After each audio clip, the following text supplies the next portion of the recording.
My name is Brian LaPayower, and this is LaPayower Report. On today's program, we'll be talking about organ donation as well as transplants.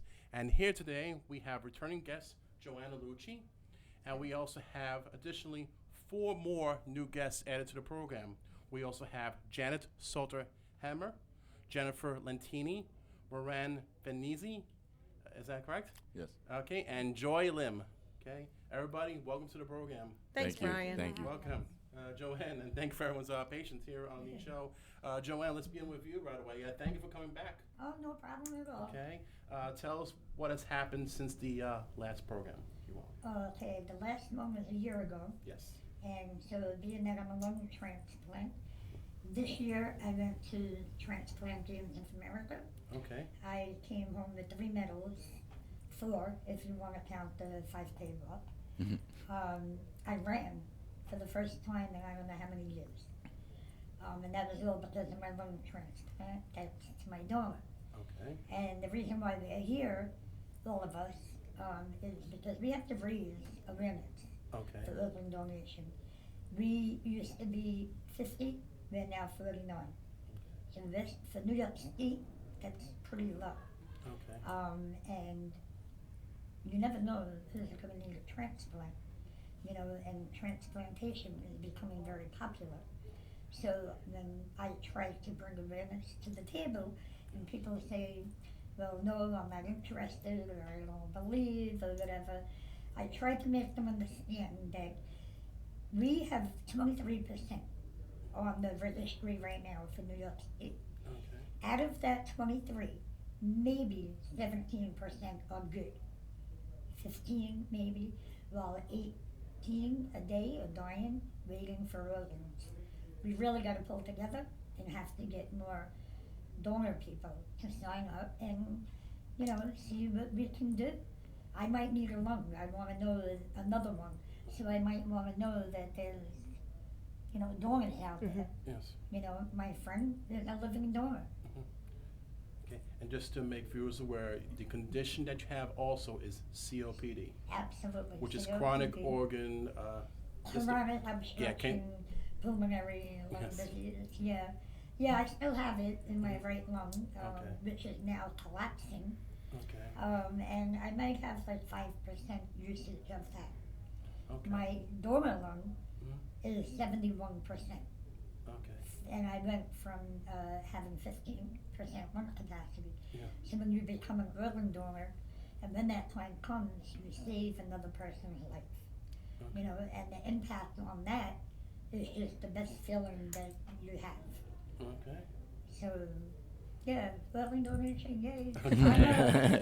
Okay, let's get on to our next guest, Janet Saulter-Hemmer. Hi, Brian. Hi, Yeah. Janet. Thanks for coming on the program. Tell us about your condition that you have. Well, I actually am completely healthy. Okay. I am quite unique among the group here because I'm a living donor. Really? So I donated a kidney to a friend of mine in 2005, and there are no residual health issues with me. Many people are born with only one kidney and live never know it and live very healthy lives. The surgery itself was very simple and straightforward. It's done laparoscopically with robotics, and I was out of the hospital in less than 2 days. So it is a way to impact someone's life directly. It can be a friend, it can be a relative, or we do have altruistic living donors. So these would be people who, just out of the goodness of their hearts, decided, I want to donate a kidney, and it's generally a kidney, although it can be part of your liver. And they start a chain of people who then receive donated organs. And they've had chains in New Jersey, we've had chains up to 14 pairs that received donated kidneys. So for me, rarely in life do you get an opportunity to save someone else's life. And this was, if you saw a child run out in the street, you wouldn't think anything of running out, grabbing them, and bringing them in.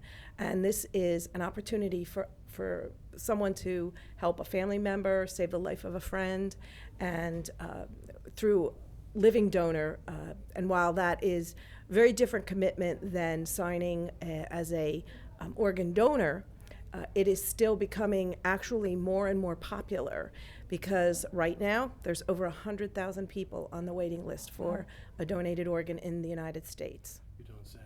And what got you interested in becoming a living donor?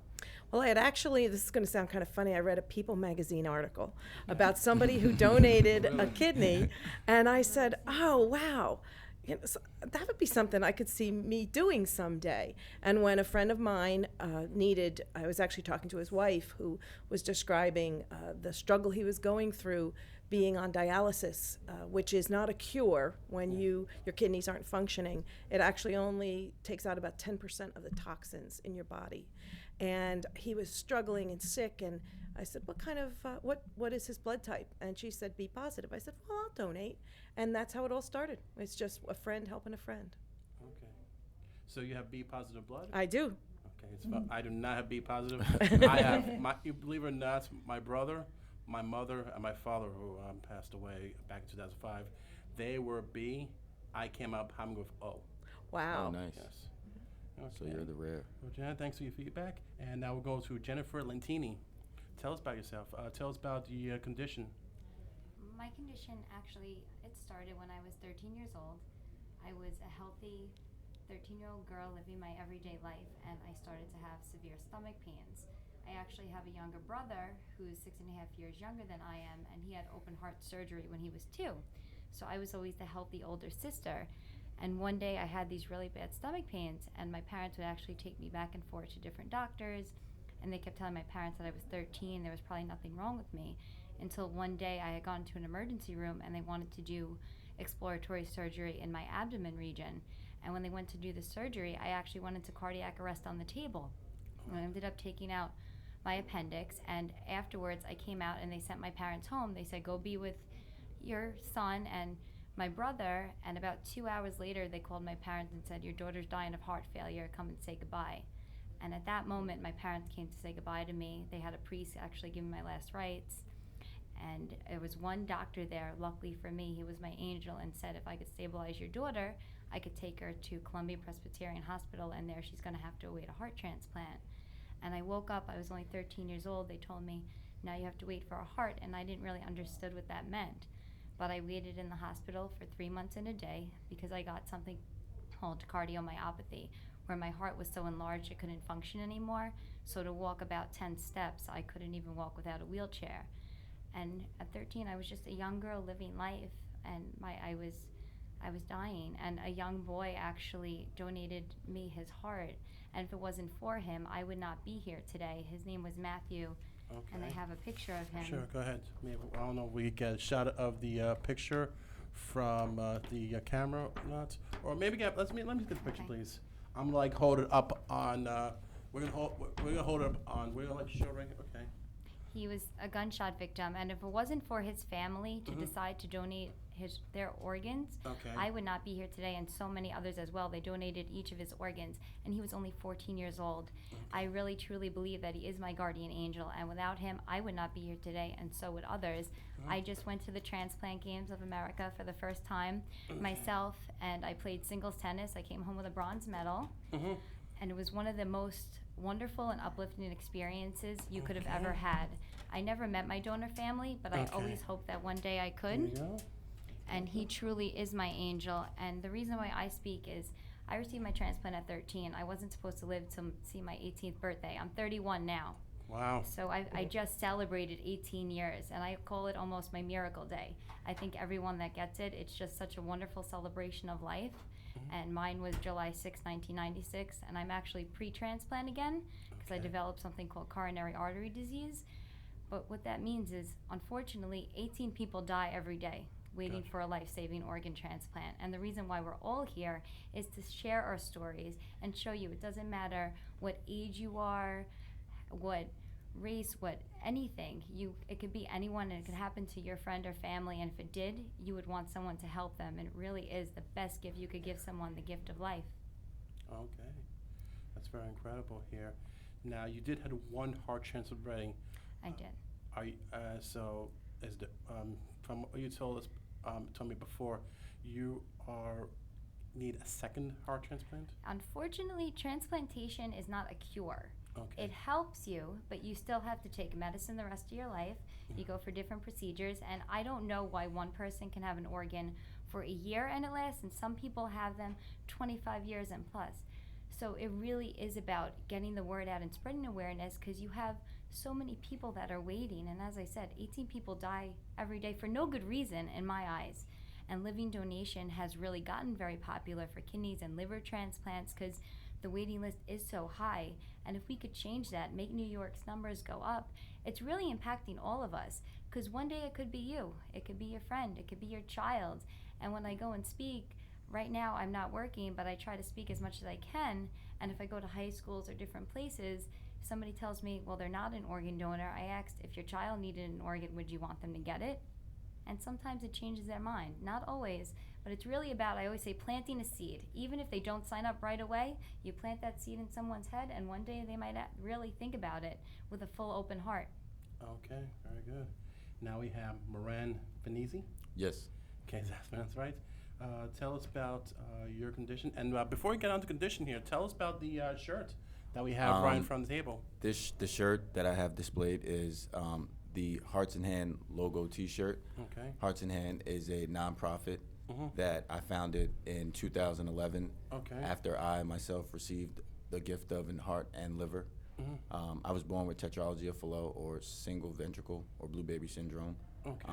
I had my first open heart surgery at 3 months old, followed by another open heart surgery at 6 years old, where I was told I wouldn't live past the age of 10. Fortunately, I did. I made it all the way through high school, played sports, and in my junior year of college, I suddenly went into congestive heart failure, and the result was I needed a heart and liver in order to live a fulfilled life. And that was my inspiration to found Hearts in Hand. And we focus on educating people about the importance of organ awareness and having a transplant, and what it's like to wait and go through that process. Because honestly, the mental portion of that can become a lot more draining than the actual physical portion, especially if you've lived with these health conditions all your life. Yes. We try to focus on the youth, because almost 3/4 of the transplant waiting list now for kidneys, at least, is composed of youth between the ages of 14 and 21.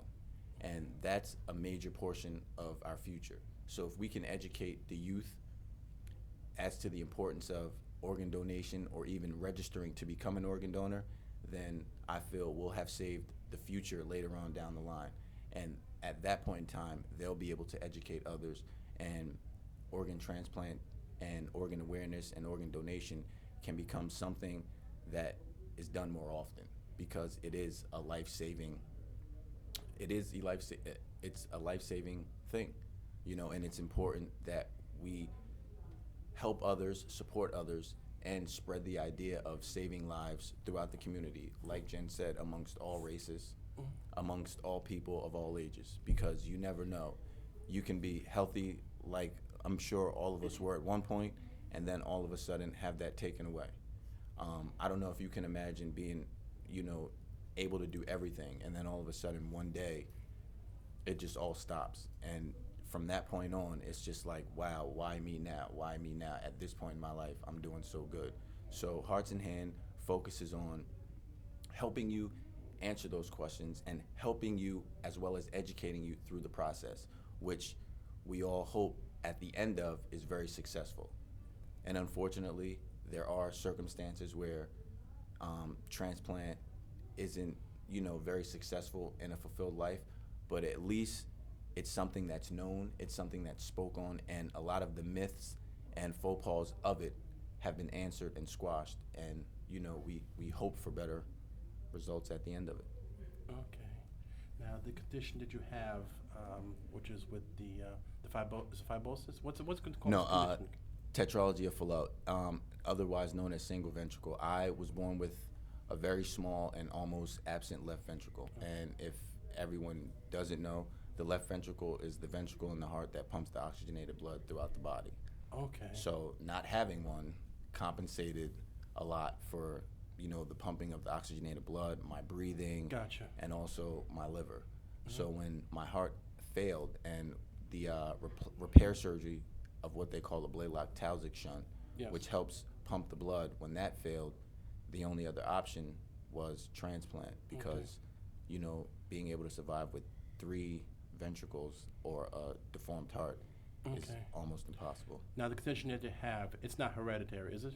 No, it's not hereditary. Okay. I don't know.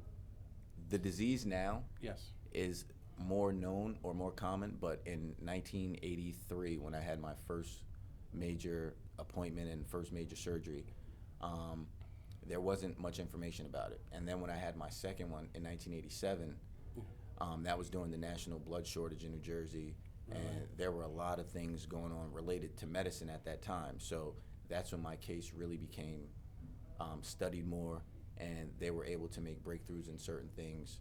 And hey, I was able to make it all the way up until 2008 before Okay. even transplant was considered or my only means of survival.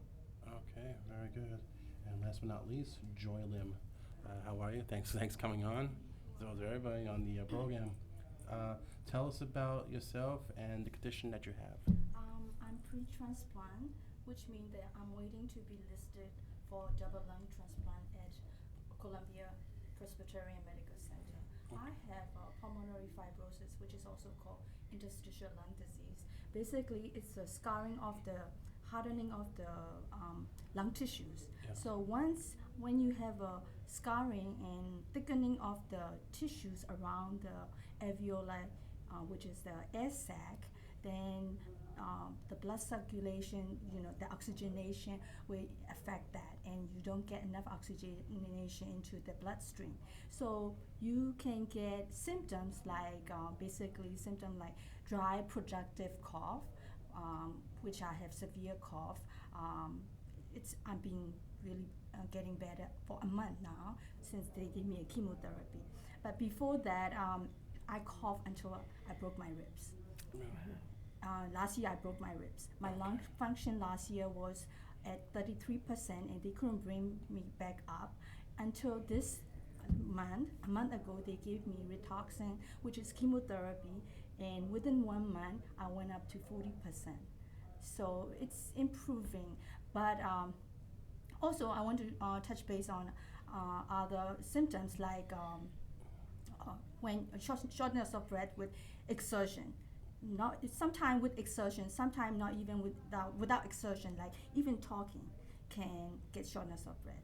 And also that the causes is in most cases is unknown, but sometimes it could be caused from autoimmune disease like rheumatoid arthritis, lupus, and also it could be from airborne toxin like asbestos dust, and also it could be from medication, drugs that you've been taking like chemotherapy, methotrexate. In my case, I have juvenile rheumatoid arthritis since I was 18 years old. I suffer severe rheumatoid arthritis. So they gave me a lot of autoimmune suppressed medication, which is one of them is also methotrexate. So I don't know which is which causing me. But how this impact my life is right now because of this. I have to stop working full time. I'm a college professor as well as psychologist. I work at the CSI. Oh, really? What's your major in CSI? What do you teach? Clinical psychology. Okay. So I teach Because I know 2 professors here at they maybe you've heard that. Psychology. Well, not psychology. One teaches. He's a geologist, Dr.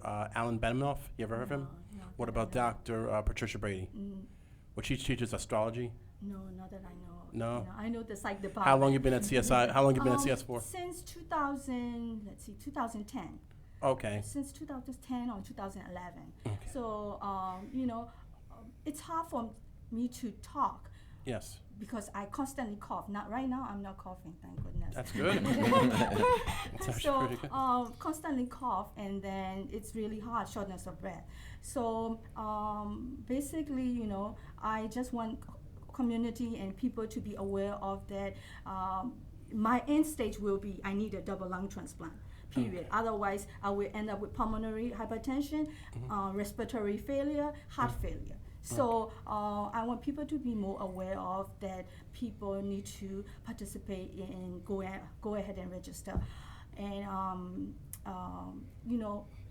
we recycle nowadays. We recycle everything. So why Yes. don't we recycle our own organs and help others to live lives? You know, let something positive come out from that. You know, that's my thought about organ donation, and you know, people need to be more aware of it. Okay, very good, very good. Okay, now back to you, Joanne. We have at least some time left here.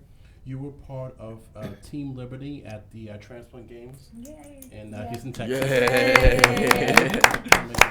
And 90 people were part of the team, including recipients of living donors, Donor families. donor families, families. and supporters. Yes. Yay, supporters. Yay, supporters. One of our Supervisor biggest- team. Yes.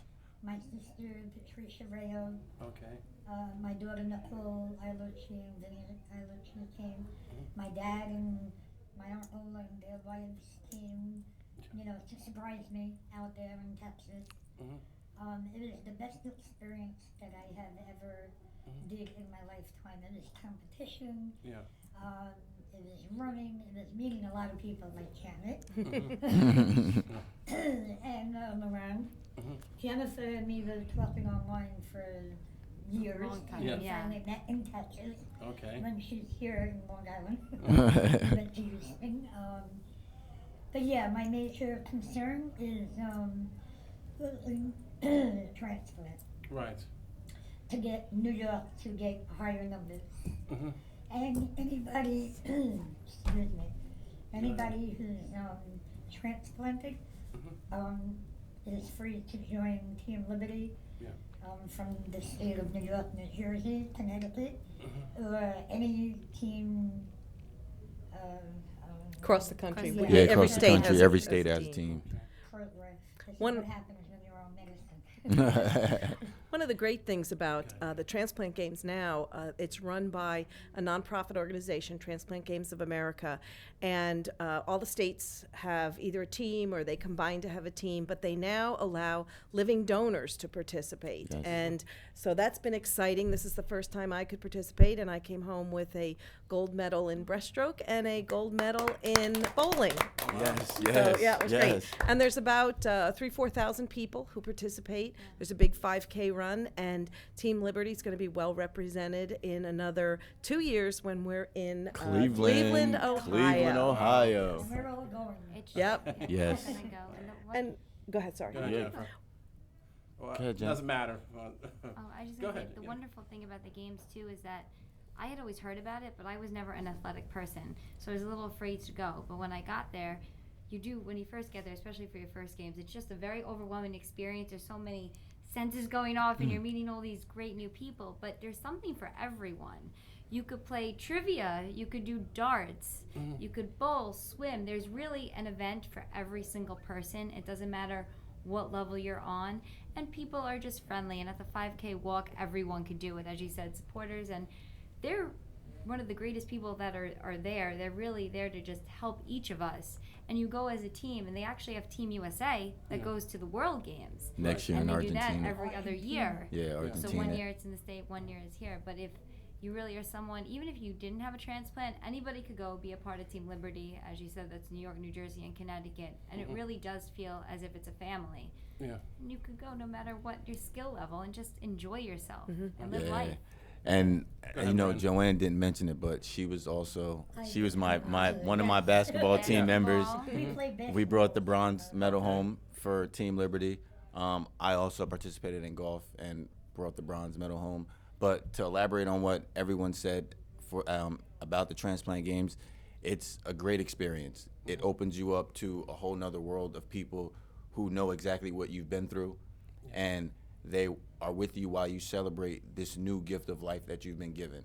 And it's a phenomenal experience. And I mean, it's even a family-oriented event. If you're not a donor, or if you aren't a recipient, if you're interested in becoming a donor, or even just seeing how transplant recipients survive after the Transplant Games, is a great avenue to meet so many different people and experience that with these people that have gone through such a traumatic event.